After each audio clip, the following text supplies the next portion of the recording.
can speak to Anjali Dayal. She's an assistant professor of international politics at Fordham University, and she specializes in the role of the UN in peace processes and in human rights. So, António Guterres, speaking at the debate that took place at the UN earlier this summer, was speaking about the importance of leadership for the UN. So, does he have the qualities to lead the United Nations? Yeah, he emerged as the sort of consensus and popular choice amongst the Security Council for a good reason. It's that he combines the qualities of being a powerful leader who's able to work with the powerful states that sit on the UN Security Council, but who also has real experience in the sort of tough issues that are ahead for the Secretary General, including really difficult issues surrounding the refugee crisis and surrounding the ongoing conflicts globally. But speaking of the refugee crisis and him being the head of the UNHCR, he's been criticized. Some people saying that he hasn't done enough to tackle the European refugee crisis, and the UNHCR should have been more assertive in opening doors in Europe to the refugees. Some people even describing him as weak. There's no question about the fact that the current refugee management apparatus that we have in the world is incredibly strained.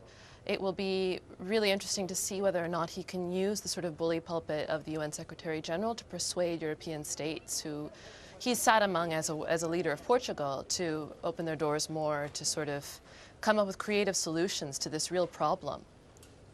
The role of the Secretary General is definitely different than the role of the High Commissioner for Refugees. Okay, and what so kind it'll be of interesting to reform see whether or not he can bring. Pardon me, but what kind of reform and change do you think that he'll bring specifically to what your expertise is in, which is you specialize in peace processes and human rights? Yeah, so he has talked at length about the need for preventive solutions. So to look at the sort of root causes of conflict, that's one potential way he might address the situation. Another way is to say we've never really had a head of state as the Secretary General before.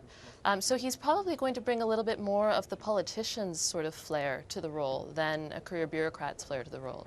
So it's entirely possible that he'll be interested in more hands-on negotiations, for instance. And it was quite surprising when all the members came out and they announced that he's the one that had been elected, because these days the UN Security Council doesn't seem to agree on much. So is he the man to restore some of the UN's lost credibility?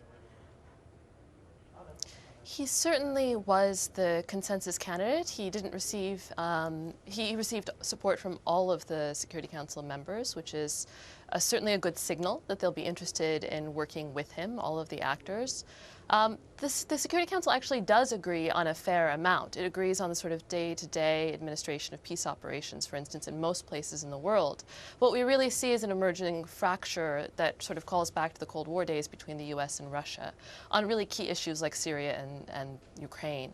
And so in that sense, it'll be important for the next Secretary General to be able to address both states and to make sure that the fracture doesn't grow. Yeah, but there is a great deal of agreement on many issues. That is certainly something he's going to have to deal with. But finally, let me just ask you, because one of the women contending for the Secretary General job, Cristina Figueres from Costa Rica, she tweeted that the results were bittersweet because many had hoped that a woman would be leading the secretary, would be taking up that post. So are you disappointed that a woman was not elected?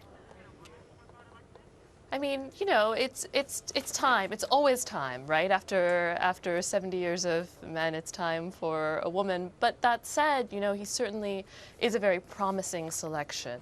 It would have been great to see a woman in the role, but we can hope that he will bring the kind of positive change and sort of renewed credibility that the office will require. All right, Anjali Dayal, we thank you very much for speaking to us from New York. Now, Hurricane